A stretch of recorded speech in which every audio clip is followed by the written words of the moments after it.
पर कोशिश हो रही है कि इस तनाव को सुलझाया कैसे जाए। लेकिन जब तक इजराइल की बमबारी जारी है, ईरान से ये अपेक्षा करना कि ईरान जो है वो बैक डाउन कर जाएगा, ईरान जो है वो बातचीत की मेज पर आ जाएगा, वो सरेंडर कर देगा, ये थोड़ा सा बेमानी होगा। मैक्सिमम प्रेशर की पॉलिसी पे राष्ट्रपति डोनाल्ड ट्रंप चल रहे हैं 20 जनवरी के बाद से, सत्ता संभालने के बाद से। इजराइल भी मैक्सिमम प्रेशर पॉलिसी के साथ में यहां पर करता हुआ कार्रवाई नजर आ रहा है। बीती रात भी जो है वो लगातार इजराइल की तरफ से बमबारी की गई और पार्चिन समेत जो कई सैन्य ठिकाने हैं ईरान के, उनको निशाना बनाया गया। यहां पर यह देखने की कोशिश हो रही है कि आखिर ईरान जो कह रहा है, क्या वो स्ट्रेट ऑफ हॉर्मुज वाकई में बंद कर सकता है। ये सुनने में आसान लगता है लेकिन करने में बहुत कठिन है, क्योंकि ईरान जो है उसके सामने भी ये चुनौती होगी कि क्या वो एक नया नेवल मोर्चा खोलना चाहता है, क्या समंदर के अंदर वो नई जंग छेड़ना चाहता है, क्योंकि वो ऑलरेडी बैकफुट पे है। उसका जो न्यू आर्सेनल है, उसके जो हथियार हैं, उनका जखीरा लगातार कम हो रहा है, लगातार उसके बेसिस के ऊपर अटैक हो रहे हैं। ऐसे में एक बैक चैनल डिप्लोमेसी का जो डोर है वो लगातार चल रहा है। अगर आप सैयद अहमद अब्बास अराक्ची, जो कि ईरान के विदेश मंत्री हैं,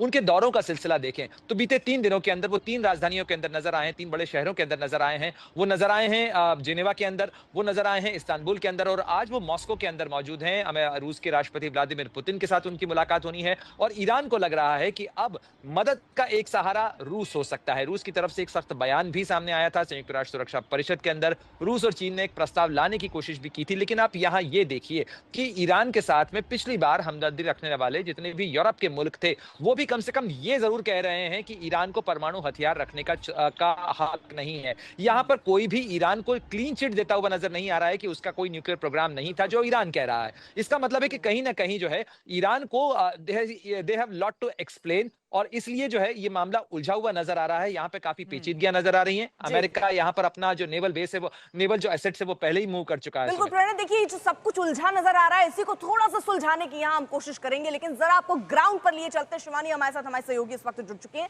शिवानी, इस वक्त आप ग्राउंड पर हैं, तेल अवीव में है, वहां पर क्या अपडेट आप दे पाएंगी, क्या देख रही हैं आप?